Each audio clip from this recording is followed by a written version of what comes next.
Good day mga kalapatids. So for today's video, update tayo sa mga late breed natin. So nandito na nga lahat yung mga late breed natin. Bali 10 inakay ito.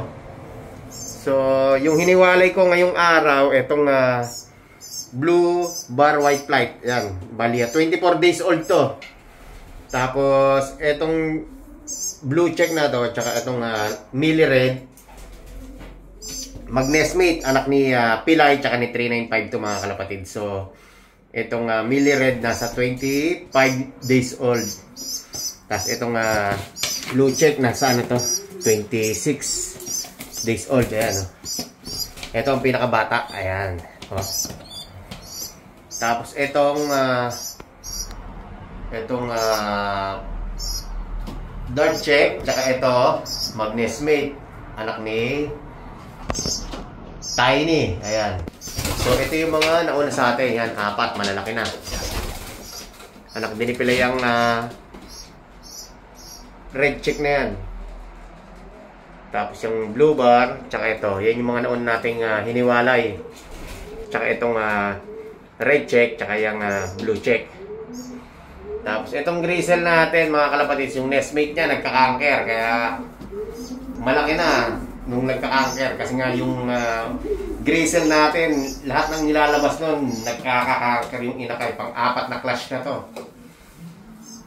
So buti nga yung second clutch at third clutch walang namatay, pero nagkabukol mga kalapatids. So ito, napakabata yung hiniwalay natin. Ito yung tatlong inakay natin. Yan, lilit pa, oh. Lalo ito, anak ni Diwata. Yan, ano pa yung kilikili. So maaga natin hiniwalay. Tapos maya maya yung 5 inakay natin dito na medyo may gulang na, i-viewing na natin dito mga kalapatids. Tapos yung mga flyers natin doon sa kabilang section ay mga naglulugon.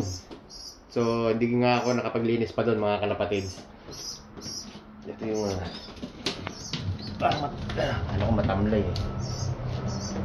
So doon nga sa kabilang section pagsasamahin ko na yung mga kakat hen doon mga kalapatids.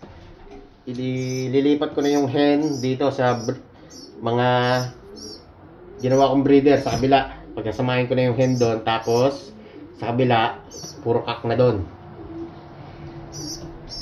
Ito, naka-survivor to mga kalapatids. Yung Millie Red, tsaka itong blue check. Ayan. So update lang tayo sa mga late breed natin mga kalapatids. So 10 to. So baka mamaya or sa Saturday mag-toss tayo mga kalapatids. Doon ulit sa Pegasus, 30 kilometers air distance. So hanggang dito lang mga kalapatids. Don't forget to like, share, subscribe dyan in Danny Look Pigeon Racing. Ingat and happy flying sa inyo lahat. God bless mga kalapatids.